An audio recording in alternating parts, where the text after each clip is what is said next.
This is the pale blue dot from the Tiki in Oakland, California. The drink was created by Carlos Jimenez, and this one is blue. Not the first blue cocktail here, and definitely not the last. The drink started out as a special menu item for anyone who finished their Tiki expedition and started as a blue painkiller, but people liked it. And as Carlos pointed out to me, it's the perfect marriage of the Blue Hawaiian and Painkiller. For this one, you'll need Peychaud bitters, lime juice, orange juice, cream of coconut, pineapple juice, blue curacao, a dark rum, and a white Jamaican rum. This is the same cream of coconut that I use for the Uma Uma from Tiki, and it's 1 part Arroy D to 1 part of a 1-to-1 cane simple syrup. I have that made, but you could also just use half an ounce of the coconut milk and half an ounce of the simple syrup. Recipe calls for Giffard blue curacao, and if you're in the market for a blue curacao, you should go with this one. It might last you a lifetime, to be honest. So if it's going to last you a lifetime, get the good stuff.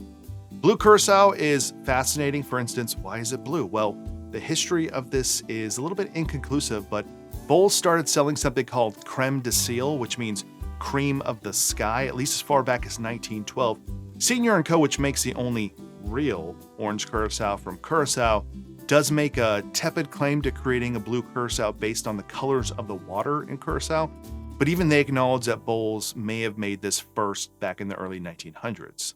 This is probably an instance of one company making something and others just replicating it. You'll find that happens a lot in basically everything, but especially spirits and liqueurs. Now, the real reason to get a quality blue curacao is so you don't end up like me, accidentally buying a bottle of De Kuyper blue curacao when you already have a bottle of De Kuyper blue curacao and you really didn't want either bottles of De Kuyper blue curacao, and now you're stuck with these two for the rest of your life. The drink also specifically calls for Bounty Dark Rum and Rumbar Silver, and that Rumbar Silver might be difficult for you to find moving forward because it's now Worthy Park Silver, but they're supposed to be exactly the same, and I'm going to be using the Worthy Park Silver today. This is a drink mixer drink, but you can always shake it. So we'll start with 3 dashes of Peychaud's bitters, half an ounce of lime juice, half an ounce of orange juice, 1.5 ounces of pineapple juice,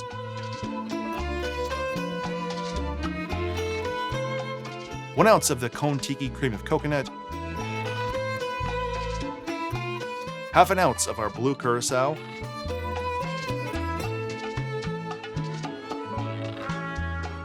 1 ounce of Bounty Dark Rum,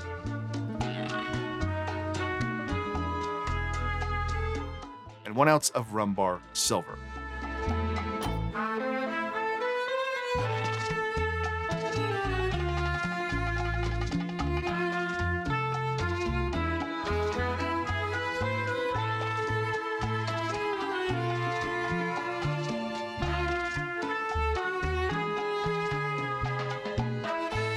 I'm going to garnish this with an orange wheel, banana leaf, an orchid, and some nutmeg.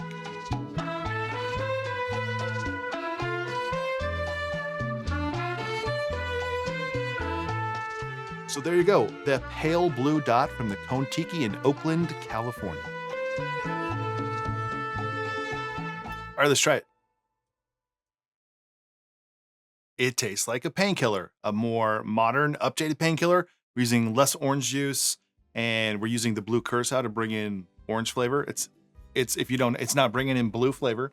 It's bringing in more orange flavor and I kind of like that it's using orange juice and orange curacao, because some recipes you'll see people cutting out the orange juice altogether and just using orange curacao for some of these orange drinks. But I like keeping some of that juiciness from the orange juice, but then building on that with another flavor, because orange curacao is not actually orange flavor, it's orange peel flavor, so it's those essential orange oil flavors.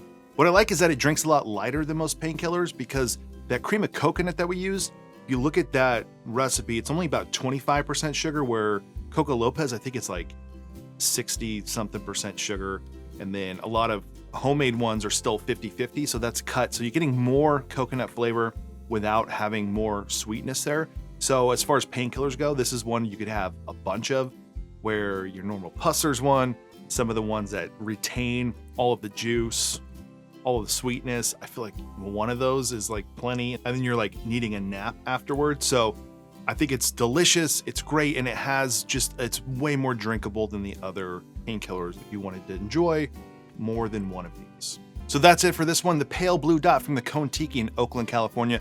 Thank you to Carlos Jimenez for sharing this recipe with me and kind of the backstory behind it. I'll put his Instagram up here, so go follow him on Instagram. Tell him if you make this recipe, tag him on Instagram. If you enjoyed this video, give it a like below. Consider subscribing to the channel. If you want to support this channel more, go check out the Patreon page. Otherwise, I'll see you on the next one.